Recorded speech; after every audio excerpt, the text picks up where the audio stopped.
যে একজন মেজরকে আটক করা হয়েছে, যারা প্রশিক্ষণের কথা বলা হচ্ছে, মুক্তিযুদ্ধের পক্ষের মানুষকে সংগঠিত করার জন্য কাজ করছিল সেনাবাহিনীর বর্তমান এবং সাবেক, এই জেনারেল হারুন একজন বীর মুক্তিযোদ্ধা ছিলেন।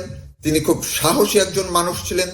এর আগেও বিভিন্ন সময় আমি কখনো 16ই ডিসেম্বর কিংবা 26শে মার্চ উপলক্ষে আমি যখন যে পত্রিকায় ছিলাম সেই পত্রিকায় তার ইন্টারভিউ আমি ছেপেছি। তিনি সব সময় সাহস নিয়ে কথা বলেছিলেন।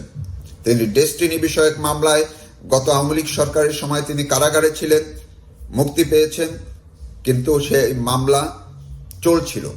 আসলে কি হয়েছিল তার, কেনই বা একজন সাবেক সেনা প্রধানের এমন মৃত্যু ঘটল, এটি অবশ্যই খুবই গুরুত্ব সহকারে তদন্তের দাবি রাখে। বের হোক তার মৃত্যু কি স্বাভাবিক নাকি অস্বাভাবিক। তাকে যে সন্দেহের চোখে রাখা হয়েছিল, নজরদারির মধ্যে রাখা হয়েছিল, সেটিরও বা যৌক্তিক কারণগুলো কি ছিল। ফলে এই মৃত্যুর তদন্ত অবশ্যই দাবি রাখে।